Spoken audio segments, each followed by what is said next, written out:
right now. Okay. Hi, welcome to Smart Parts Crafts. We are here today to talk to you about our no hassle tassels.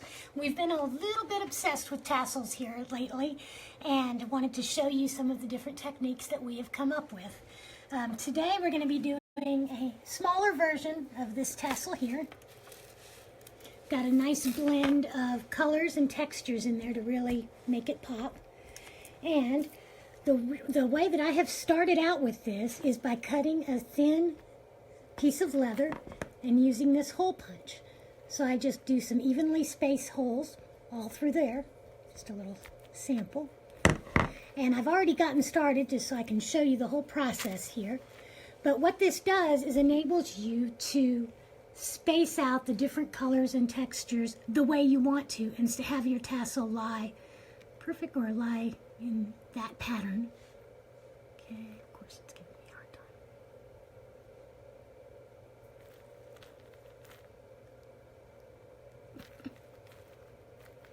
I'm using a beading needle here because of the flexibility, helps me poke through where I need to. And I'm also using this Fireline cord. That it makes it nice and easy to get the seed beads together. And if you'll notice at the bottom of my strand of seed beads, I'm using one of these finials. Just gives it another pop and makes your tassel look a little more finished. Okay, so I have pulled through part of this, pulled through the seed bead to the back, and I'm going to slide a bit of this rosary chain. We have lots of varieties here at smartpartscrafts.com. And I'm going to use the thread I already used with the seed bead, thread the needle back through. Yay, it's cooperating. Maybe. Okay. That's the fun of making jewelry, and it'll always keep you guessing. Okay, so I'm going to leave this strand here loose until I do the next strand, and then I can tie them together to hold them onto the strip of leather.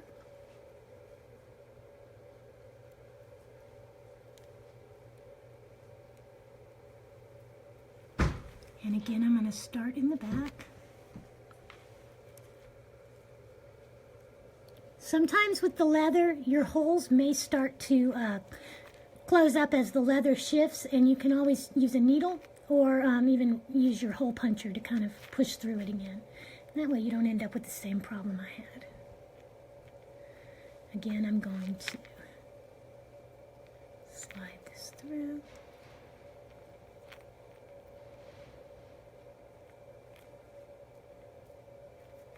And this just gives you so much of a chance for creativity, adding different things so no one of your tassels is going to end up the same.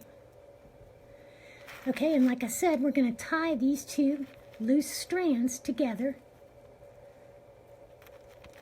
And when we're done with all of it, we will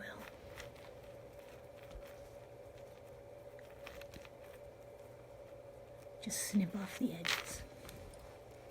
Just a few more here.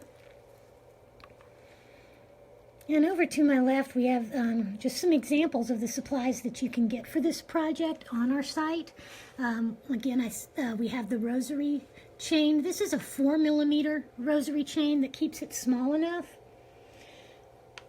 We have it in gemstone varieties, also a lot of different metal finishes. Let's see if this is going to go through for me.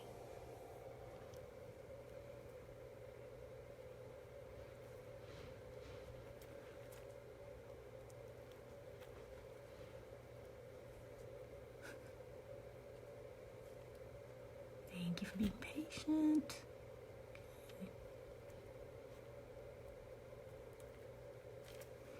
Also want to give a shout out to one of our customers, Deb, today for inspiring us to put this tutorial together.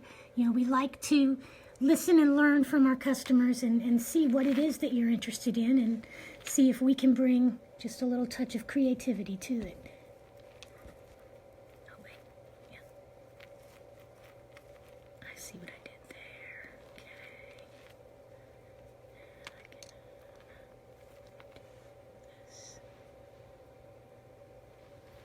stick around with us. We've got Vicki, who's also putting together some really pretty tassels, and she's found a way to incorporate the beads and different findings in it as well. Okay, bear with me just a moment.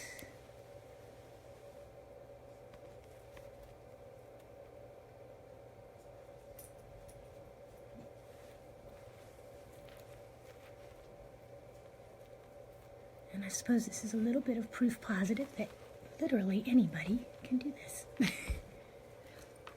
This is our last strand.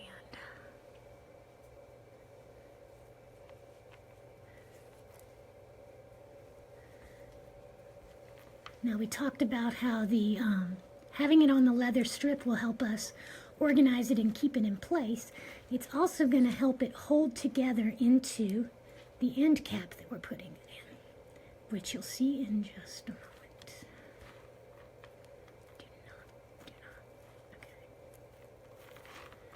All right, and again, we're going to tie these two together.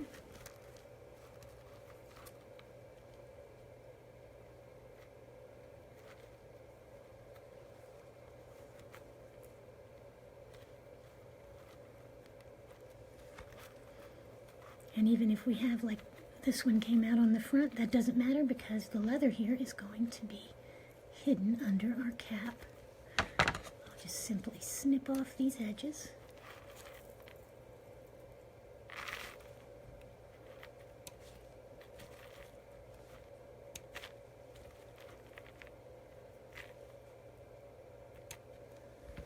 Okay, so as you can see, it's all laid out here. Kind of get a good blend of it.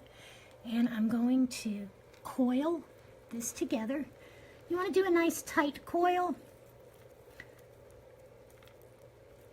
It'll just help everything lay and also fit down into the cap.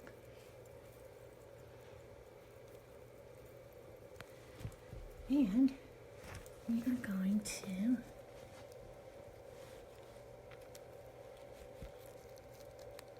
stuff it in there. More.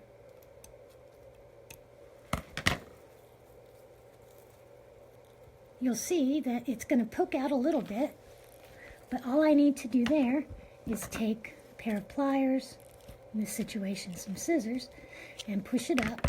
Now, right now I'm just doing it for show, but what I'll do when I'm finished is use a little dollop of the E6000. Let's do it right side up for you. When you stuff this through, stuff it all the way to the back, and you'll want to let it sit for 24 hours. When you are done, you're going to have a nice, evenly spaced tassel. You've got the finishing pieces with the finials, and everything will come together. And I would like to also let you know that now we have Vicki coming up, and she's going to show you something even more spectacular. Hey guys, Vicki Franklin coming to you from Smart Parts Crafts. I'm going to show you today how to do a different kind of tassel than what Jessica just showed you. I've got my products here. I've been obsessed lately with making tassels, and I like to use chain with mine and beads. Most of these products that you see here are all ones that you can get on our website.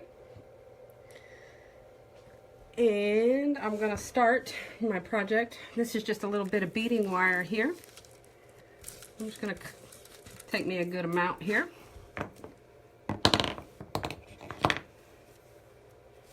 And cut it.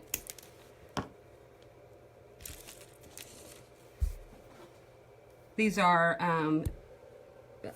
necklace extenders that I've actually taken. We sell a bag of them for, you get 50 in the pack.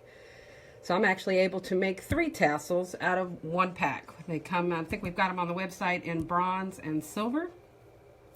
So all I do is I lay them out and I try to get them same measurement. Sometimes they're a little longer, a little shorter.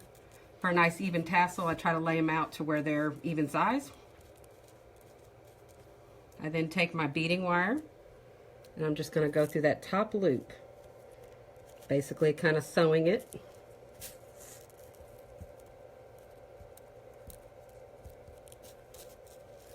Sometimes I can pick them up, makes it easier.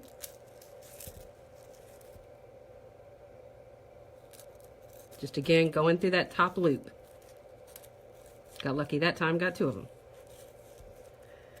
Just run that beading, oh, there we go.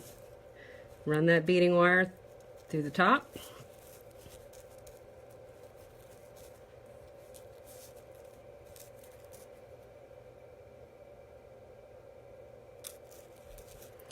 You can use a beading needle just like Jessica did if you want to. It's just whatever preference you have. So in a sense, that right there is my tassel. I always like to use an even number of strands. I'll show you why in just a second. But that is my tassel right there. I'm then going to take a crimping bead, which is what this is. I'm going to feed it down my wire.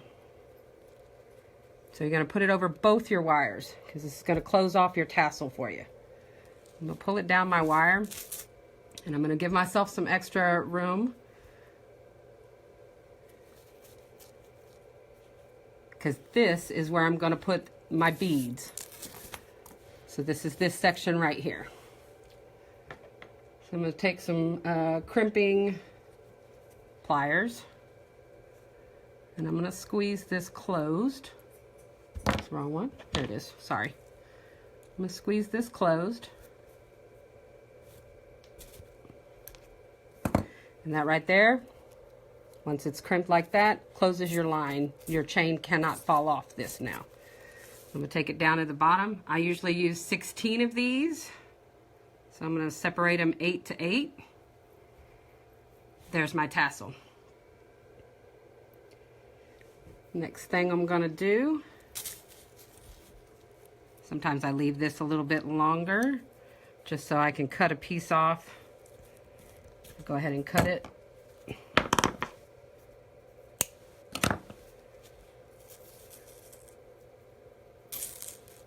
And I leave that longer so that it creates a, basically another little sewing piece for me, which I'll just go ahead and cut off here.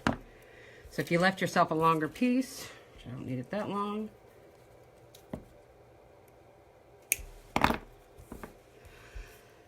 I'm going to take it and I'm going to curve it around that wire. I'm going to use that. This is a bead cap or a tassel cap, they're sometimes called. We have this one available on our website in bronze, copper, I believe we have it in silver and gold as well. It's just a hammered copper top or a hammered top. And I'm going to use that bead wire to help me push that through. I'm going to pull this all the way through. And my tassel cap is now on. I'm going to use that bead wire again, and I'm going to bead me a couple of beads on here.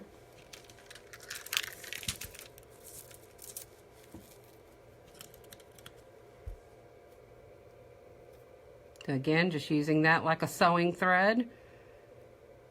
Put it inside your hole, and bead, and pull it down. Sometimes these can be a little tricky, and that's why I use the threading needle or the threading wire just to help me sew it on there, or to get it on there. I just usually put a couple beads on there, just trying to make up and use up this space right here and cover it.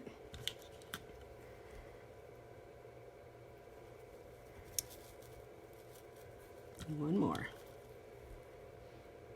Again, if this area is shorter, of course you'd use less beads. It's just kind of whatever your preference is. I want to leave me just a little bitty loop right there at the top because I'm going to place a loop ring through that hole right there. Or not a loop ring, I'm going to place a jump ring. So normally what I do is I take my round nose pliers and put them inside there just to help round out that top. Because sometimes when you're using this beading wire, it tends to bend and fold, and then it's harder to get your jump wire in. So I'm going to take that and kind of turn it in there a couple of times, see if I can round it out, because that makes it much easier to get that jump ring through. Jessica did a great video a couple weeks back on jump rings. You might want to check that one out. But showed you how to open them and how to close them, as well as all the different sizes that you have. So I'm just going to open this jump ring. I don't need to open it too much just to get the wire on, but while that jump ring is on there, I'm also going to put another piece on, so I opened it a little bigger. I'm just going to put my jump ring right inside there. And then I'm going to put another ring on, a connector ring, so that I can hang this from either a necklace or a keychain to put it on a tassel for a bag or a purse, which is really popular right now. So I'm just going to take my connector ring and close it. And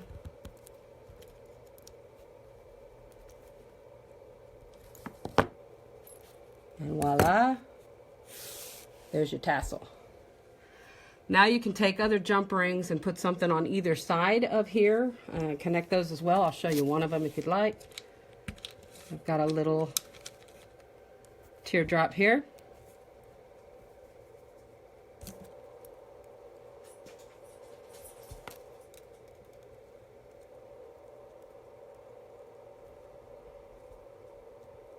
I'm gonna open the jump ring.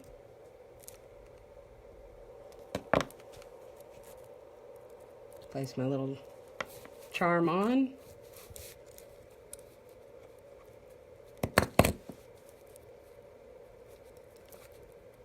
Need to open it a little wider.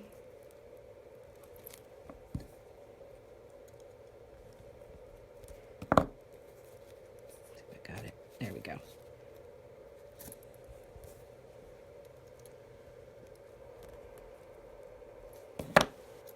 Close that jump ring and let that drop down on one of the sides.